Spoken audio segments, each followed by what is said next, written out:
Welcome to The Half, presented by AT&T. Halftime in Detroit, the Pistons lead the Sixers 69-60. And welcome on in and here with us. I'm Taylor Rooks with John Wall, Candace Parker, and Udonis Haslam. And don't look now, but the extremely shorthanded Sixers, who trailed by as much as 17, got as close as 4 points in the first half. John, how'd they do it? How'd they get back in this one? I think Sixers second half, they started to make shots. You know what I mean? You give Beauchamp some credit. You got to give Quentin Grimes and Barlow. Those guys kept being aggressive, even though the game was getting out of reach. They kept being aggressive, started making shots. And the Pistons, they wasn't doing a great job defensively like they was in the first quarter, getting steals, getting out in transition, and getting some easy buckets. Yeah, you see right there, they were able to get a steal on Cade, but that's not how the first half has been going. I mean, he's pretty much been getting to whatever spot he wants.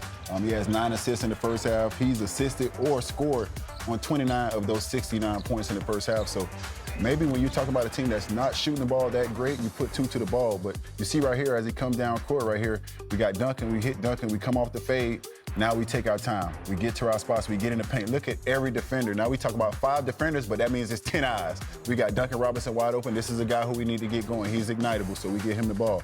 Now we come off the pick and roll here. We take our time. We use our size. We get to that pace. We slow down. Nothing speeds us up. Everybody's eyes on us. Once again, Tobias moves around. We get a wide open shot. So he's going to get that attention. He's going to get that gravity. He gets in the paint here. Once again, finds Horton. He's another guy who they have to get going. So he's going to get that attention. These guys are going to have to make shots. This is not about now.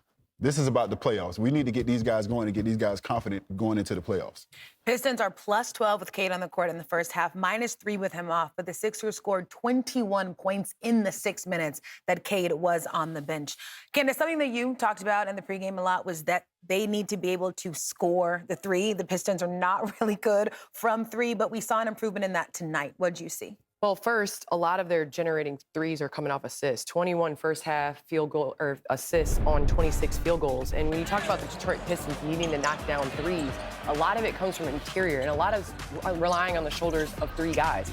Duncan Robinson, you need Tobias Harris to knock down some threes, and you need Huerter to come in and knock down threes. That's why they traded for him, is for him to be able to knock down threes. And so if you're able to have a rolling Duren, who is going to obviously demand and command a lot of attention, you need shooters that are going to open up the lane for guys like Cade and Duren to be able to do their thing in the pick and roll.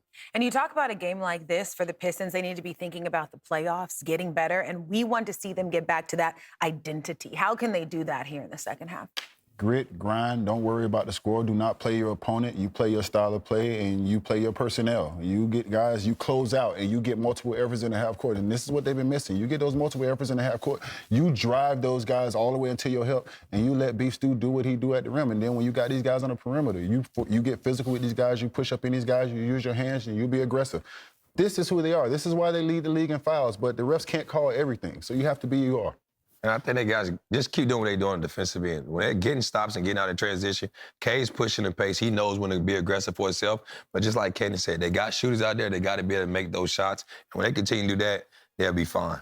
Yeah, big up to the Sixers being able to do this with not a lot of their guys out there, Candace. And I think this is how you get in the lineup, right? Games like this is how you get the coach's attention. This is how you get in the rotation, and those guys are out there playing. I mean, listen, they play basketball too, so you got to lace up your jumper. They're trying to get another contract. Yeah, show them who you are. They got a chance. Time for Court Connection, presented by AT&T. Duncan Robinson lobbing it up. Jalen Duren throwing it down. The Pistons lead the Sixers by 9 points. The second half is just ahead from Detroit. He just got that in his game. He had that in his game, man. Welcome back to The Half, presented by AT&T.